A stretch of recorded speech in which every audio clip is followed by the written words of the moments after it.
미국 국방부 장관은 한국의 핵 추진 잠수함 도입을 위해 최선을 다해 적극적으로 지원할 것임을 천명했습니다. 용산 국방부 청사에서 거행된 제57차 한미안보협의회 SCM 직후 기자회견에서 그는 한국 핵 잠수함 도입에 대한 질문에 트럼프 대통령이 이미 승인한 사안임을 다시 한번 확인드린다며 당연히 군 차원에서 최대한의 지원을 아끼지 않겠다고 단언했습니다. 그는 핵 추진 잠수함과 관련하여 국무부, 에너지부 등 유관 기관들이 긴밀히 협력해 나갈 것이라는 점도 덧붙였습니다. 장관은 트럼프 대통령이 미국의 동맹국들이 능력을 제고하기를 강력히 희망하며 특히 대한민국이야말로 그 모범이 되는 국가라고 강조했습니다. 따라서 한국이 더욱 강력하고 최고의 능력을 갖추는 것에 대해 기꺼이 마음을 열고 승인한 것이라는 해석을 내놓았습니다.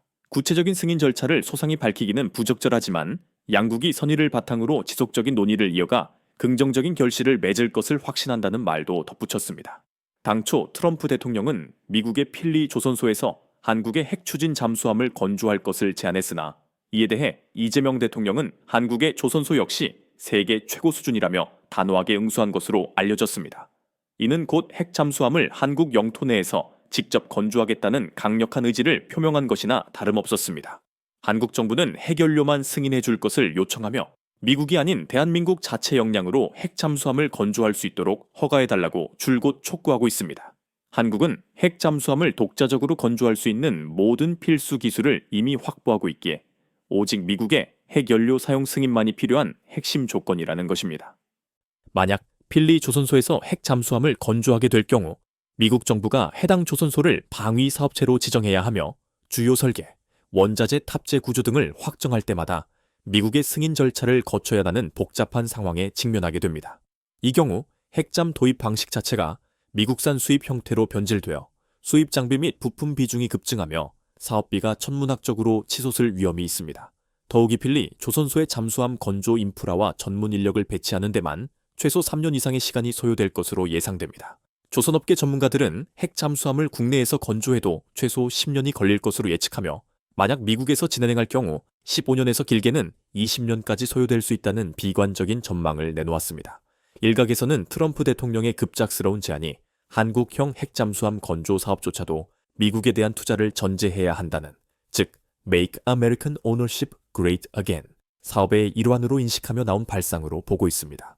하지만 이는 상징적인 제안이었기에 실무적으로 난관에 봉착할 경우 한국 내 건조도 가능하다는 여지를 남긴 것으로 해석됩니다. 현실적인 절충안으로는 국내 조선업체가 선체 및 보조 계통 등 비핵 구조물을 한국에서 제작한 후 미국 내 야드로 운송하여 핵심인 핵 추진 체계의 탑재 및 조립은 미국 내 조선소에서 완료하는 방식이 유력하게 거론되고 있습니다. 이것이 현존하는 상하방에서 가장 실현 가능한 접근 방식이라는 분석입니다. 그런데 이번 한국의 핵 추진 잠수함 도입 선언은 캐나다와의 600조 원 규모에 달하는 대형 잠수함 사업 수주에도 지대한 영향을 미칠 것으로 예측됩니다. 한국은 이미 핵 잠수함을 건조할 수 있는 압도적인 기술 역량을 보유하고 있기 때문입니다. 방위사업청장은 지난달 30일 국회 국방위원회 종합국정감사 자리에서 공개적으로 자세히 언급하기는 어렵지만 미래를 대비해 축적한 기술이 확실히 존재한다며 이를 효과적으로 활용하면 매우 신속하게 잠수함 건조가 가능할 것이라고 자신감을 내비쳤습니다. 국내 조선소에서 건조된 해군의 최신 잠수함인 장영실급 KSS 튼사간 배치 투어은 비록 현재는 디젤 전기 추진 방식이지만 놀랍게도 설계 초기 단계부터 언제든지 핵 추진 시스템으로 전환할 수 있는 구조로 치밀하게 설계되었다는 사실입니다. 국내에서 5,000톤급 이상의 핵 잠수함을 건조할 경우 추가적인 설비 투자는 불가피하지만 기존 인프라를 최대한 활용할 수 있어 필리 조선소에서 건조하는 방식보다 시간과 비용이 훨씬 절감될 것으로 예상됩니다. 일부 전문가들은 이러한 독자 건조 방식이 7년도 채 걸리지 않을 것으로 내다보고 있습니다. 최근 캐나다의 칼리 총리가 한국을 방문하여 장영실함을 직접 승선하여 시찰했는데 이 잠수함은 하나오션이 캐나다에 제안한 3,600톤급 디젤 전기 추진 잠수함의 기반 모델입니다. 한국은 장영실함을 핵 추진 방식으로 개조할 수 있도록 설계해 놓았으며 캐나다 입장에서는 이 점이 가장 매력적인 요소로 다가왔을 것입니다. 캐나다 해군이 미래에 요구하게 될 스텔스 자막 능력과 고속 기동 능력을 충족시키기 위해 재래식 잠수함을 핵 추진 잠수함으로 개조할 수 있는 옵션은 가장 강력한 선택지가 될 수 있다는 분석입니다. 장영실함은 경쟁 모델인 독일의 이처초미 500톤급 215CD급보다 훨씬 거대한 3,600톤급입니다.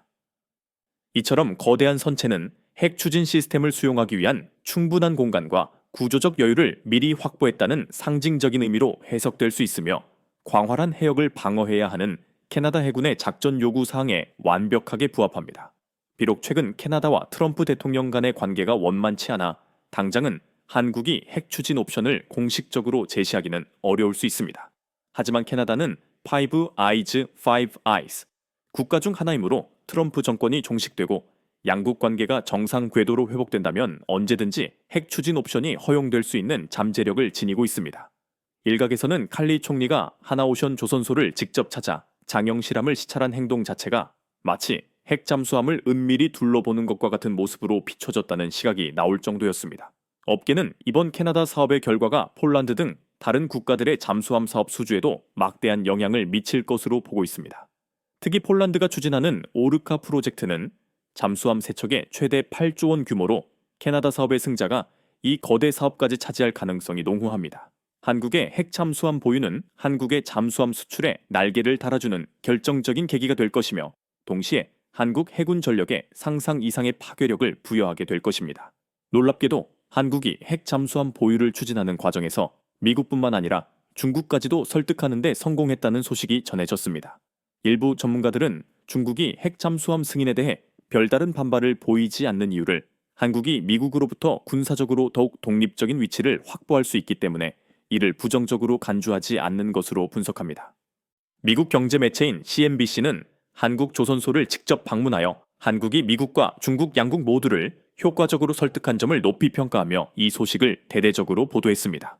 다만 곧 한국에서 열릴 한중 양자 회담을 앞두고 한국의 필라델피아에서의 핵 추진 잠수함 건조 계획이 어색한 주제가 될 수 있다는 관측도 있었습니다.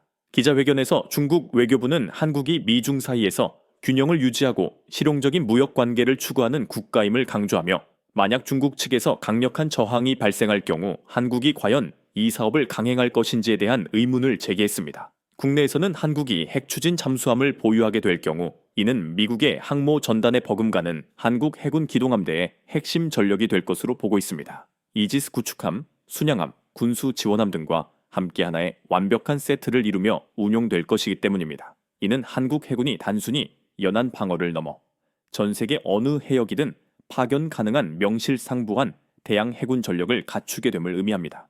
만약 해외에서 우리 국민의 안전이 위협받는 긴급 상황이 발생하면 독도함과 마라도함에 해병대 1개 대대 규모의 병력을 싣고 곧바로 함대를 구성하여 전 세계 어디든 파견하고 실제 전투 및 상륙 작전까지 수행하는 것이 가능해집니다. 현재 잠수함, 수상함, 상륙 전력이 결합된 강력한 기동함대를 효율적으로 구성하고 운용하는 것은 미국과 러시아조차도 쉽지 않은 고난도 과제입니다. 지금 중국이 미국을 따라잡으려 노력하는 이 전력 반열에 이제 대한민국 또한 어깨를 나란히 하게 된다는 것입니다.